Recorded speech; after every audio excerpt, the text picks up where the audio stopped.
राजा दशरथ जी के घरवा आज जन्मे ललनवा। राजा दशरथ जी के घरवा आज जन्मे ललनवा। जन्मे ललनवा रे जन्मे ललनवा।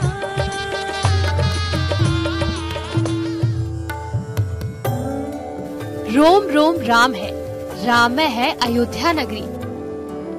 गलियां श्री राम के उद्घोष से गुंजायमान है। सरयू के तटों पर शंखनाद हो रहा है, लेकिन जश्न के मौके पर पुराने जख्म रह रह कर याद आ रहे हैं। वो जख्म जो कार सेवकों पर चली गोली से मिले। फिर शौर्य की ओर बढ़ी अयोध्या की यादें। दिसंबर 1992। अयोध्या में हलचल तेज थी। तब अनिल राय तत्कालीन नया घाट चौकी इंचार्ज थे।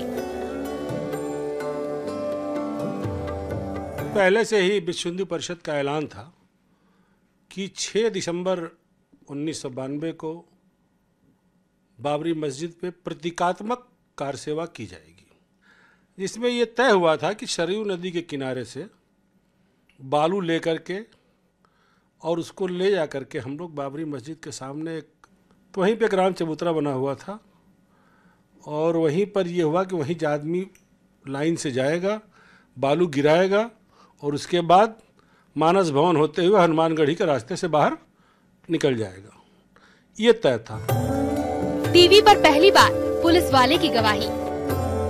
5 और 6 दिसंबर 1992। चश्मदीद से सुनिए सच। 3 दिसंबर की रात तक मुझे लगता है कि 400 से 500 कार सेवक ही अयोध्या की धरती पर रहे होंगे। जी, आप उसमें नयागंज चौकी इंचार्ज थे? मैं उस समय नया घाट चौकी इंचार्ज हुआ करता था। नया घाट एक ऐसी महत्वपूर्ण जगह थी कि सारे VVIP, सारा कार सेवक पुरम, जहाँ से सारी गतिविधियाँ का संचालन हुआ करता था। जब से मेरी पोस्टिंग हुई तब से मैं 2 वर्षों से वहाँ नियुक्त था, तो अधिकारियों को ये जानकारी थी या उनको विश्वास था मेरे ऊपर कि मेरा इंटेलिजेंस या हर चीज़ें काफ़ी अच्छी हैं, लोग मुझे एक अच्छा व्यक्ति मानते हैं, तो आप इन सूचनाओं को गैदर कर सकते हैं। तो 3 तक की स्थिति थी। 4 की सुबह का कहिए 10 बजे के बाद लोग आना शुरू हुए, और 5 तारीख की सुबह 8 बजे तक पूरी अयोध्या भर गई। तत्कालीन चौकी इंचार्ज अनिल राय बताते हैं कि 5 दिसंबर तक अचानक अयोध्या कार सेवकों से भर चुकी थी। आगे क्या होने वाला था इन्हें भी नहीं पता था, ना ही पुलिस अधिकारियों को कोई अंदाजा। के बाद 5 दिसंबर को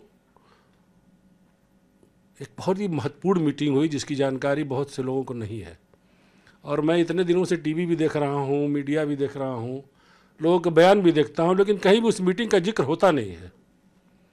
एक हनुमान बाग जगह है जानकी मठ ट्रस्ट के आगे, हनुमान जी का बड़ा सिद्ध मंदिर है वहाँ पे। उसी के हाल में कुछ ऐसी सूचनाएं वहाँ से लीक हुई। मैं भी संजोग से मैं वहाँ के महंत जी की कोठरी में जाके बैठ गया। अच्छा, चुपचाप बैठ गया मैं इस जानकारी करने के लिए इस मीटिंग में हो क्या रहा है। ये वो तारीख थी जब कोई भी राम भक्त खुद को रामकाज से दूर नहीं रखना चाहता था। यही वजह थी कि देश के कोने कोने से राम भक्त अयोध्या पहुंच चुके थे। उसी दिन श्री लाल किश आडवाणी जी, मुरली मनोहर जोशी जी, महंत अवैधनाथ जी, सारे लोग जानकी मठ ट्रस्ट में आए। हालत ये हो गई थी कि रुकने की किसी बड़े वरिष्ठ नेताओं को जगह नहीं थी।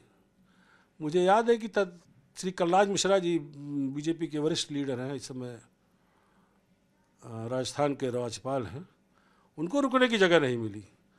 तो जो जानकी मठ ट्रस्ट का रिसेप्शन रूम था, वहाँ ज़मीन पे बिछा के वो सोए। सारे वरिष्ठ लोग पूरे देश से।